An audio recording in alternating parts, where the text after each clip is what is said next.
নীলনভ ঘনে আষাঢ় গগনে তিল ছায়া আর নাহিরে।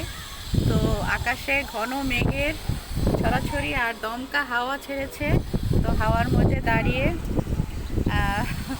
বৃষ্টি উপভোগ করবো আরেকটু পরেই। তো বৃষ্টি আসার আগ মুহূর্তটা কিন্তু বেশি সুন্দর, বলো। তো এখন হাওয়া খাচ্ছি, চারদিকে শুধু উঠছে আর সাথে ময়লাও উঠছে, মানে ধোয়া হয়ে গিয়েছে আশেপাশে, ক্যামেরায় ধরা পড়ছে না। তো চলো বাইকটা আমি দেখাই যে কী অবস্থা। বৃষ্টির চেয়ে কিন্তু বৃষ্টি আসার আগ মুহূর্তটা বেশি ভালো লাগে, বলো। এই যে দেখো, সবাই কিন্তু কাপড় চোপড় নেওয়ার জন্যই তৈরি। আর এখানে গাছের পাতাগুলো সমান তালে নড়ছে, এই যে।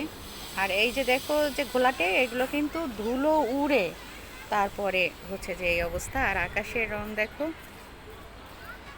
আকাশের রং দেখো, আকাশের রং উপরে ছেয়ে গিয়েছে, দেখো আকাশের রং। এখনই নামবে বৃষ্টি। তো বৃষ্টি আসার আগে কিন্তু বেশ একটা গুমুট গরম পড়ে, বলো।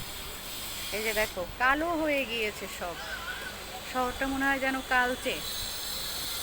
এই দুই এক ফোঁটা করে বৃষ্টি হচ্ছে, পড়ছে, একদম অন্ধকার, ঘুটঘুটে কালো।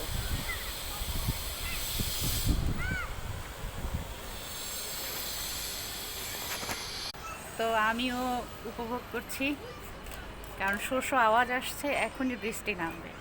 তো এই বৃষ্টি আসার আগ মুহূর্তটা আমার দেখতে খুব ভালো লাগে। আর সাথে আমার কিন্তু ক্যাটও আছে, দেখবা।